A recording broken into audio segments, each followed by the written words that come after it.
तो hello student, आपके सामने एक क्वेश्चन दिया गया है जो बोर्ड एग्जाम में लगभग 2 4 5 साल से लगातार आ रहा है। तो इस क्वेश्चन की संभावना इस बार भी आने की है। ठीक है, तो ज्यादातर संभावना कि ये क्वेश्चन आपके बोर्ड एग्जाम में दिया गया हो और ये क्वेश्चन 8 नंबर का होता है। ठीक है, तो आप अगर इसको लगा लेते तो आपका 8 नंबर एकदम क्लियर हो जाता है। ठीक है, इसको पहले आप भी के रूप में लिख लेंगे। कैसे लिखेंगे, देखिए एक मैट्रिक्स बनाएंगे, एक 3 2 4 एक्स का गुणांक इसमें लिखेंगे पहले कॉलम में, दूसरे में लिखेंगे वाई का गुणांक 2 है और यहाँ गुणांक कितना है +1 है और यहाँ कितना है -3 है। फिर इस तरह जेड का गुणांक कितना है 3, यहाँ कितना है -1 और यहाँ कितना है 2। ये हो गया अवयव रूप में। ठीक है, गुणांक लिख दिए। अब यहाँ क्या लिखेंगे आप, यहाँ पर एक्स वाई जेड लिख देंगे और बराबर क्या लिखेंगे। ठीक है, देखिए एक्स वाई जेड वाला पद इधर रहेगा और जो अचर पद है उसको हमेशा उस साइड भेज देंगे, राइट हैंड साइड में। ठीक है, तो इधर वाला जो पद है उसको इधर लिख देंगे 8 1 4। ठीक है, तो ध्यान दीजिए जब इसको आप सॉल्व करेंगे तो आपको फिर से इक्वेशन मिल जाएगा। जैसे इसका गुणा, पहले रो का गुणा, देखिए पहले रो का गुणा जब इस कॉलम में करेंगे तो आपको 3x - 2y + 3z मिलेगा इक्वल टू 8। देखिए पहला इक्वेशन मिल गया।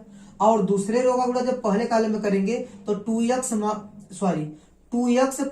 y और -z मिलेगा इक्वल टू 1 मिलेगा। देखिए ए वाला मिल जाएगा। तो इसको आप इस फॉर्म में लिख सकते हैं। तो ध्यान दीजिएगा, इसको आप ए मानिएगा, इसको मानेंगे मैट्रिक्स एक्स और इसको आप मानिएगा मैट्रिक्स बी। ये हो गया आपका समीकरण नंबर 1। तो आप ध्यान दीजिए मैट्रिक्स ए आपका क्या है, मैट्रिक्स ए 3 - 2 3 और 2 और 1 और -1 है और ये हो गया 4 - 3 और 2 है। ठीक है, तो मैट्रिक्स ए मिल गई ना। अब क्या आपको निकालना पड़ेगा, आपको ए इनवर्स निकालना पड़ेगा। ठीक है, तो ए इनवर्स निकालने के लिए सबसे पहले आपको निकालना पड़ेगा सारणी ए का मान।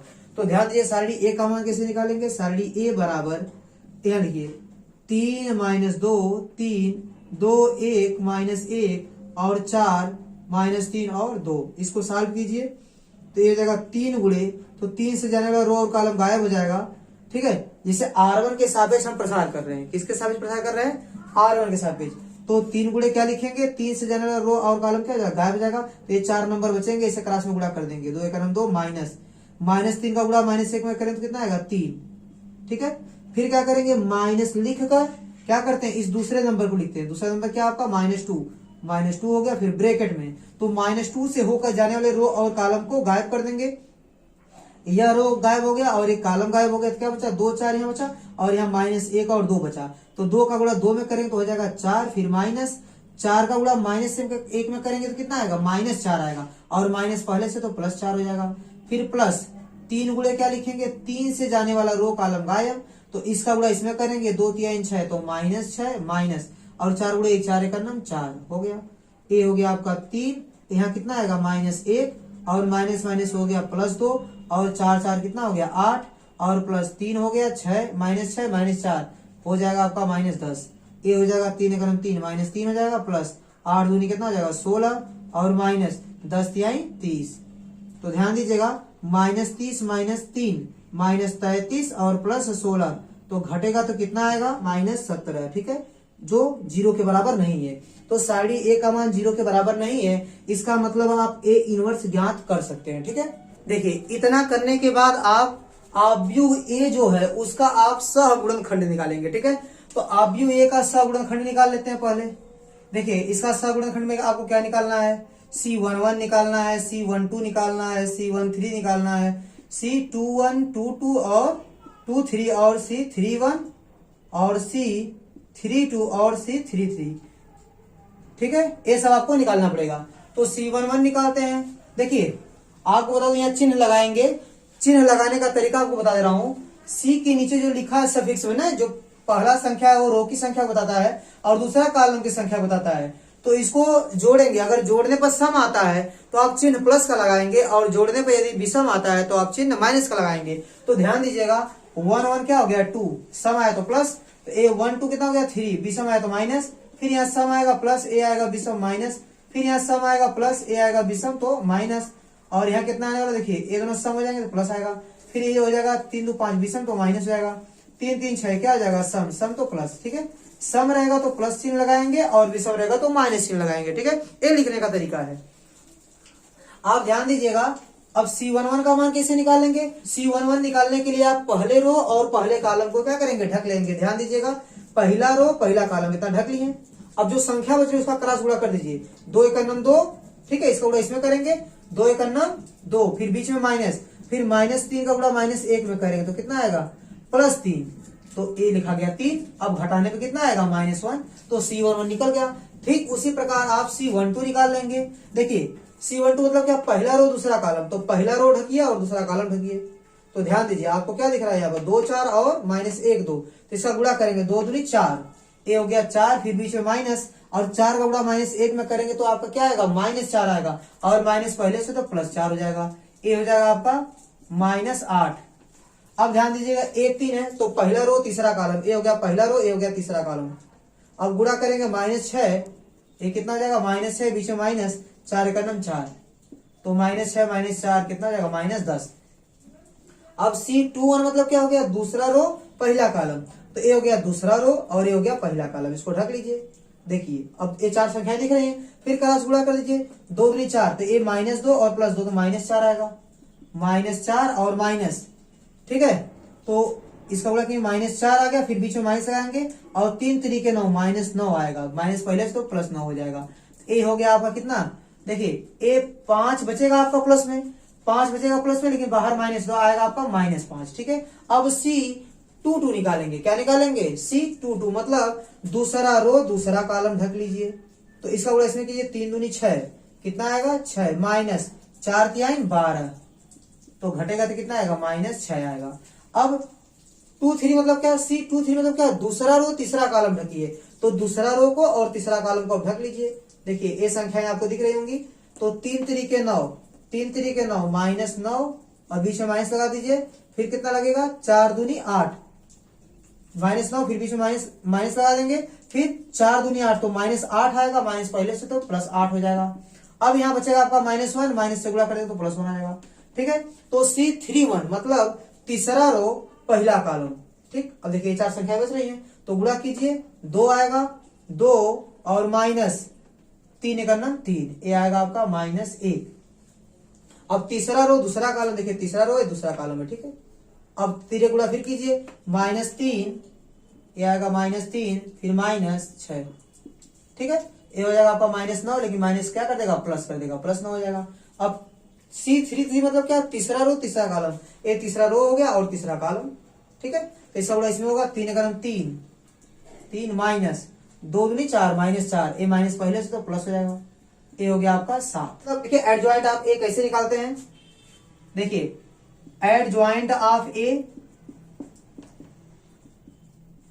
Equal to C11 C12 C13 C21 C22 C23 और C31 C32 C33। ठीक है, देखिए एडजॉइंट आप ए कैसे निकालेंगे? आप ए के जो सहगुणनखंड मिलेंगे उनसे जो मैट्रिक्स बनेगी उसके ट्रांसपोज को ही हम कहेंगे एडजॉइंट ऑफ ए। तो एडजॉइंट ऑफ ए क्या है? सहगुणनखंड से बनी हुई मैट्रिक्स का ट्रांसपोज। ठीक है, तो सहगुणनखंड से जो मैट्रिक्स तैयार होगी उसका ट्रांसपोज कर देंगे तो हमको एडजॉइंट ऑफ ए मिल जाएगा। और जब हमको एडजॉइंट ऑफ ए मिल जाएगा और सारणी ए का मान मिल जाएगा तो हम ए इनवर्स बहुत ही आसानी से ज्ञात कर सकते हैं। तो ध्यान दीजिए, एडजॉइंट ऑफ ए ज्ञात कीजिए आप। देखिए अब यहां मान रखेंगे। C11 का मान रखिए -1, और क्या आएगा? -8, और क्या आएगा? -10। ठीक है, और इसको रखिए -5 -6 1, और कितना? -1 9 7। इसका ट्रांसपोज मतलब क्या होता है आपका? ठीक है, ट्रांसपोज का मतलब होता है कि रो को कॉलम में कन्वर्ट कर दीजिए और कॉलम को रो में कन्वर्ट कर दीजिए। तो ध्यान दीजिए, ये पहला रो आपका पहला कॉलम बन जाएगा -1 -8 -10, और दूसरा रो दूसरा कॉलम बन जाएगा, और तीसरा रो आपका क्या बन जाएगा? तीसरा कॉलम बन जाएगा। ए हो गया आपका एडजॉइंट ऑफ ए। ठीक है, अब निकालेंगे हम लोग ए इनवर्स। ए इनवर्स बराबर होता है 1/सारणी ए इंटू एडजॉइंट ऑफ ए। ठीक है, तो आप मान रखिए इसमें। देखिए 1/सारणी ए का मान कितना है? -17। कितना है? -17। और एडजॉइंट ऑफ ए क्या है? एडजॉइंट आप एम लिखिए, -1 -5 -1 -8 -6 और 9 और -10 हो गया, 1 हो गया, 7 हो गया। ए मिल गया आपको ए इनवर्स का मान, ठीक है। तो ए इनवर्स का मान आपको मिल गया। अब क्या करना है आपको हल करना है। हल करने का मतलब एक्स वाई जेड का मान क्या करना है। तो जो समीकरण एक उससे लिखिए, लिख देंगे यहाँ पर समीकरण एक से। समीकरण एक से आपको क्या मिलने वाला है, आपको पता है कि ए एक्स बराबर क्या है, बी है। तो आप ए इनवर्स से क्या करेंगे, बाएं से गुणा करेंगे, बाएं से गुणा करेंगे ए इनवर्स से। तो ए इनवर्स से गुणा जब ए में होगा तो आइडेंटिटी हो जाएगा, आइडेंटिटी गुणा एक्स में करेंगे तो कोई दिक्कत नहीं आएगी, बराबर क्या हो जाएगा यहाँ पर ए इनवर्स बी। तो अगर ए एक्स बराबर बी है तो एक्स का मान कितना आएगा, ए इनवर्स बी। अब इसी में मान रख देंगे, मान रखिए एक्स का मान क्या है, एक्स वाई जेड, ठीक है, बराबर देख लीजिए एक्स का मान, यह एक्स का मान है, यह बी का मान है, ठीक है। ए इनवर्स का मान क्या उसको रखिए 1/-17 और क्या है, आप भी को लिख दीजिए आप -1 -5 -1 और क्या है यहाँ पर ध्यान दीजिएगा -8 -6 और 9 हो गया और -10 हो गया और 1 और 7, ठीक है। आप भी का मान कितना है देखिए, इसी को यहाँ पर लिख दीजिए 8 1 और 4। तो मैंने आप बी का भी मान रख दिया, ठीक है। अब इसी को सॉल्व करके एक्स वाई जेड का मान निकाल लेंगे। देखिए यहां सॉल्व करते हैं, ठीक है।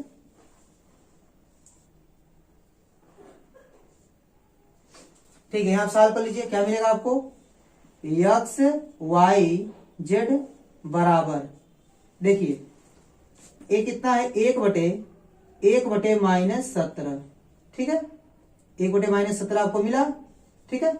अब क्या करेंगे, इन दोनों आवयवों का आप गुणा कर देंगे। तो गुणा करेंगे तो कितना मिलेगा, देखिए -1 का गुणा 8 में करेंगे तो -8 मिलेगा आपको, फिर -5 का गुणा 1 में करेंगे तो -5 मिलेगा, फिर -1 का गुणा किसमें करेंगे 4 में तो मिलेगा -4, ठीक है। फिर उसी प्रकार दूसरे रो का गुणा इसमें कर दीजिए, 8 × 8 तो -64 मिलेगा आपको, फिर -6 का गुणा 1 में करेंगे तो -6 मिल जाएगा, और क्या मिलने वाला है 9 का गुणा 4 में करेंगे 9 चौक को 36 मिल जाएगा, ठीक है।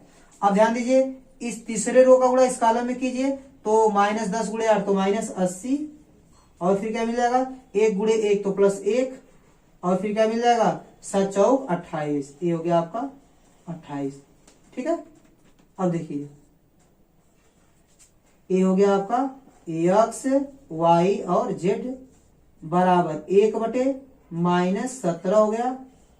अब ध्यान दीजिएगा इसको जब जोड़ेंगे आप तो ए मिल जाएगा आपका -17 और ए कितना मिलने वाला है, देखिए घट जाएगा तो आपको मिलेगा -34 सॉल्व करने के बाद, ठीक है, -34 मिलेगा। और ये कितना मिलेगा आपको, ए आपको मिलने वाला है -51, कितना मिल जाएगा -51, ठीक है। तो आप क्या करेंगे, आप -17 से आप इसमें भाग कर देंगे, तो भाग करने पे क्या मिलेगा आपको, तो -17 से -17 कटेगा तो कितना बचेगा आपका 1 आएगा, और 17 दूनी 34 यहाँ 2 मिलेगा, 17 51 आपको 3 मिलेगा। तो ध्यान दीजिएगा x का मान कितना हो गया, x का मान हो गया 1 और y का मान कितना हो गया 2 हो गया, और z का मान कितना हो गया आपका 3। तो x y z का मान आपको मिल गया, कितना है 1 2 3, यही आपका आंसर होगा। तो इस टाइप का क्वेश्चन एक जरूर पूछेगा 8 नंबर में, ठीक है। तो इसको अच्छे से तैयार कर लीजिएगा, ठीक है। धन्यवाद।